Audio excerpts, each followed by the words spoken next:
Arthur, thanks very much indeed for availability, for talking to us today. It's an honor. And first, I'd like to congratulate you on your piece. To me, it is a design piece, but also an art piece.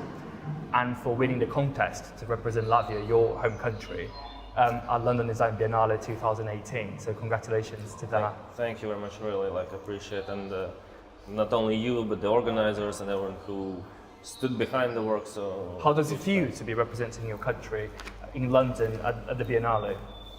Good, I think. It's hard to tell because we're still here. It's not like I'm still in all this mixture in a way. But no, it's good, and I'm proud of the country. I'm proud of that they actually decided to support me and to take part in initially. So no, it's been good, and it's been a good journey so far. No, fantastic. And I was wondering if you could reflect in detail how Matter to Matter, how the piece is entitled, reflect and represent your cultural and national identity in Latvia. If you could draw references from Latvia. Well, the idea behind this work in general is that we wanted to show nature. We wanted to create this atmosphere of Latvian forest in a way. So this is a wall that condensates, where you can touch, you can feel. There's a scent, there's a sound, and Latvians are very close to nature. Really, 10 minutes from the capital city, there's sea. 15 minutes forest, 15 minutes lake. So everything is nearby. And 52% of the whole country is covered in forests. So we're really close to nature, and for me it was quite interesting because while I was living in Latvia, I didn't feel that because it was so it was normal to be very to be out there where the forests are, trees are, everything is in there. But when I moved to London, then I understood that. It's something special that we maybe don't value, we underestimate it in a way. Have to take it for granted. In a way, yes, indeed. And then I wanted, when this whole Biennale about emotional states, the topic was there, I wanted to take part, and I wanted to show our emotions towards nature. And it's not only about Latvian nature, but it's nature in general. So I think Latvians are quite close, and we wanted to show that. And Latvians have been there. We've been here in this pavilion, and they've interacted, and it's the only positive things I've heard. So that's good. I'm very pleased to hear that. Yeah, and usually, when someone's representing country, there's usually something negative, of course, yeah. But so far, really, it's been a surprise for us, and it does represent some part of Latvia, not of course all of it, right? But the essence that we are very tactile. We want to touch things. We were very proud. We want to smell, and we wanted to have this atmosphere, create this atmosphere of nature in this room. So you touched upon a really good point, which is, culturally speaking, at least in Nordic countries, I find, I have been to Sweden 3 times, but I've heard from Finnish friends of mine as well that part of the world, of Europe, people are very much connected with nature. Yeah. And the forests and the natural landscape and environment, and have a particular preoccupation with this. I suppose that ties in with Latvia and the Latvian cultural and national spirit. Yeah. For example, all my friends, they have a country home, so they live in the countryside. Nature is there. Each autumn, when there are mushrooms growing in forests, every Latvian goes to forest and picks mushrooms. We have a special word. It's like mushrooming. I don't know. There is no word in English. It's it's a ritual. But this is how maybe we make our dinner. We don't go to the market or the shops. We go ourselves and we pick mushrooms into the forest. Into the forest. And even if we go to the shops, we buy local food, locally grown food, and this is also part of the nature, and we try to live very close to it. And then also when we are, for example, many Latvians, they're of course building their homes. Yes. And we use locally grown wood, and we even build houses ourselves. And some of them are actually built house by those very primitive tools. So they want to be close to nature, close to the, I don't know, in a way Yes, rituals yes. or traditions. Or traditions, the local traditions, yes. So it's we are close to nature, but it doesn't mean that we're like nomads. We're actually, Latvia is quite technically advanced, especially nowadays in IT sector. So the IT sector is booming. Yeah. So it's a mixture of modern, in a way, society, right, and traditions, and then the nature. And this is actually what we wanted to, in a way, recreate here. Keeping the spirit, the appreciation for the country's nature, as well as developing technologies. In the future, yes, absolutely. Sort of drawing the topic a little bit more towards the design process. I'm very interested how it came about. How did the glazed panel come about? Well, how did you envisage first? I'm very curious. I'm curious about it as well. Like I've always drawn onto windows. Like when I was a kid, I went to school on bus. It was winter. The bus has the windows are condensating, wet. I'm always drawing something. Like it was my childhood. Like really, even in the showers, I sketch. Like I have a large shower, which is like a window. I have a window shower, and then it condensates because of the warm air, and I sketch. And I used to do that like for already 3 years or so. As a child? No, now. Even now? Now I have at home. I have a large glass panel in the shower, and it condensates, and I draw.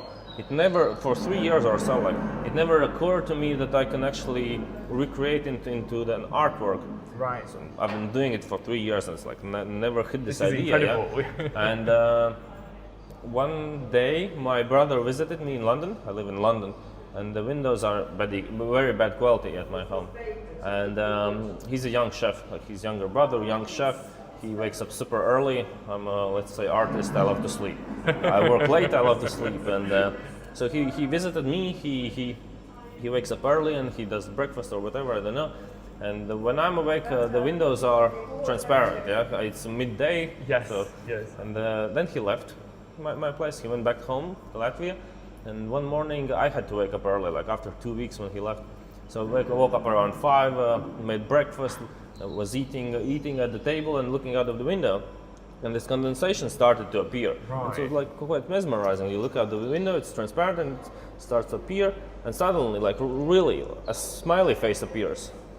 And this is my brother's smiley face when he was staying at my place. He drew it because in the morning he could draw. He could draw. Incredible. So whereas during midday it was already transparent. I couldn't see. So I was looking out the window. Reacting to the environment. Yeah. And he's no longer in a way here, right? He's back home, but the memory just appears. He's in a way present. So I love this idea that, for example, the person is no longer here, but the memory is somehow like physically appearing. Retained. Yeah, and then it hit me that actually we could do this, recreate in a way, and I reversed it so it doesn't appear, it disappears, and this is how this idea in a way came to life. And it's a lovely idea that actually came from a very personal experience. Mm-hmm. This was linked to your family, your brother, and memory. In memory, and I was thinking about memories at that time a lot because my grandmother passed away exactly the same month. Yes. So it's like memories were kind of present, and yes. this came, and it's in a way a bit romantic. Yes. I would say, yeah. Yes. And then this one came into real life, and visually it's quite simple. It's technically not simple at all. So yeah. So technically, did you go through any particular challenges technically in terms of design limitations as well as production limitations? If you can describe any and budget limitations. Budget limitations as well. No, please do feel free to describe. No, well, the idea is the main concept was quite simple from the beginning. Like we knew what we wanted to achieve. We wanted to achieve that it condensates. You draw something, a couple of minutes, it disappears. Right. So a simple idea. And when we proposed, I already have figured out 7 different options how we could actually work, like on my own in a way. And then I found guys who are making refrigerators, because the idea of this is similar to the refrigerator. Right. It generates cold, it takes the moisture from there because of the change in temperatures in room and in the artwork, and then it just takes the moisture and it condensates. So I met with the guys who are making refrigerators. I told them the idea. Right? I told them it has to condensate. You can write it disappears. They understood everything. So yeah, we understand. Well, they're based in Latvia. Yeah, Latvian. They said we understand, but we're going to make it better so it doesn't condensate. But because their job is to create refrigerators in the shops, so they don't condensate. So you can see the yogurts behind us. Like, no, we have to make it so it condensates, and then I explained them again. Oh, okay. Increase the temperature slightly. Yeah. So they had to make, in a way, a broken refrigerator. In a way. Interesting. In a way, which isn't. The idea is also like simple how to make it, but when you start manufacturing it or testing, we started testing.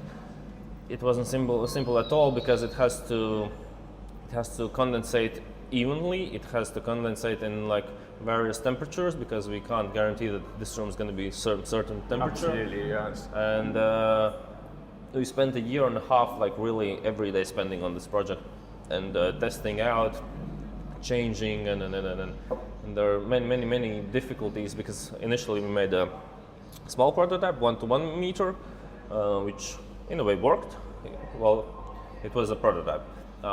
We understood the technology behind it, right. But then when we increased the size to, this is divided into 5 panels, but each panel is 1 meter 40 by 260, then the whole technology just changes because of the condensation, because of the amount it has to generate the cold. So we spent a lot of time thinking and a lot of time experimenting and a lot of investments. But eventually it did work, and I'm very proud, and which is quite interesting that this piece, well, it is created mechanically, right? Because there's a mechanics behind it, technical, but it does depend on the nature, like really on the nature, and the nature which is even outside. So for example, if there is sun outside, the humidity changes, it's becoming lower, and it changes the humidity inside the room. So this works differently. When you write something, it's going to disappear slower. For example, today, it's going to disappear slower rather than maybe when it's raining outside. When it's raining, it works much better in a way. The condensation will happen faster. Yeah. So, and we can regulate it actually. We can put humidifiers in this room, so we have a constant humidity, which is, it needs 50%, which is normal room temperature actually, normal room humidity. But we decided not to. We decided to have half of it control and half of it like controlled by nature, Mother Nature. Right. So I think that's an interesting point. And like for example, if you come in today, you're going to see like this. If you come in 2 days, the installation itself is going to change. Humans going to change it as well, of course. The writing is going to appear and disappear. Of course. But it does rely, we control that much and we leave that much to the Mother Nature. Which is a fascinating aspect because the outside temperature, again, nature having an impact on the temperature in interiors of the building at Somerset House, and then impacting on your design piece or art piece. This is really extraordinary. Yeah. This is really good.